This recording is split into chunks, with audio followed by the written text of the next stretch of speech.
Insinuation of genuination. What are the parameters for being genuine or ingenuine?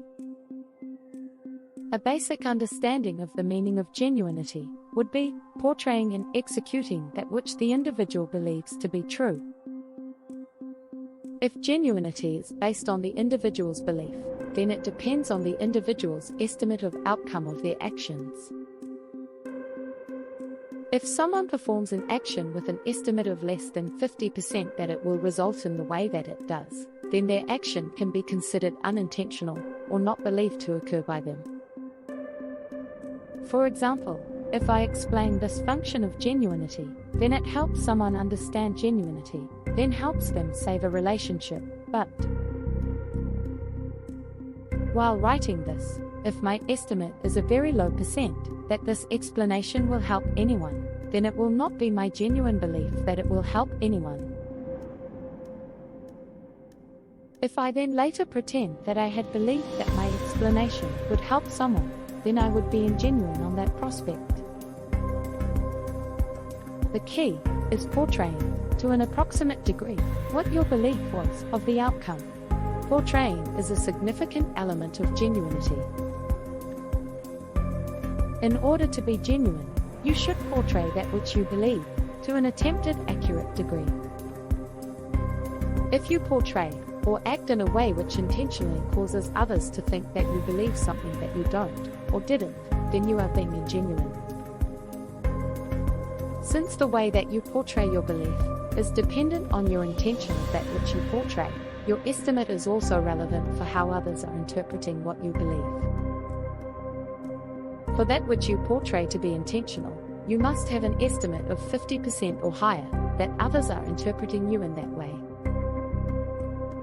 Basically, if you believe that others will think, based on your actions, that you meant to do something, but you didn't really mean to do it, then you are not being genuine.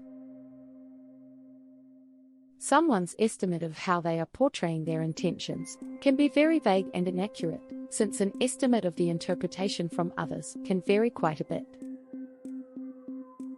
It can vary based on knowledge of how others in general tend to interpret actions, knowledge of the specific individual's likeliness to interpret in a certain way, and more. Since someone's estimate of others' interpretation can vary so much, it just comes down to their best estimate of what their own actions insinuate. Insinuation is basically that which others interpret and assume about any given circumstances. So, an individual's best estimate of the insinuation of their actions and intentions is a significant aspect of genuinity. For example, Bob does not shake Gary's hand when they meet. If Bob estimates 90% that Gary will be offended by him not shaking his hand, then Bob is intentionally offending Gary.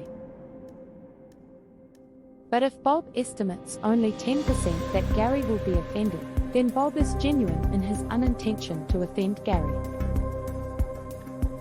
Furthermore, if Bob did intend to offend Gary, then later comments to Gary that he often forgets to shake hands, he is intentionally insinuating that it was an accident that he offended Gary. Even though Bob is not necessarily outright lying, if perhaps he does indeed often forget, this insinuation is still ingenuine, because in this case, it was not really an accident, it was intended. So genuinity can often come down to minor insinuations of your actions, and can highly depend on whether you expect others to perceive your actions in a certain way or not.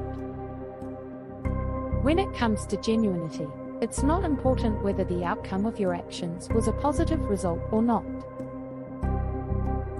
It's the intention of your actions, as well as intention of the insinuation of whether or not you meant to cause the outcome.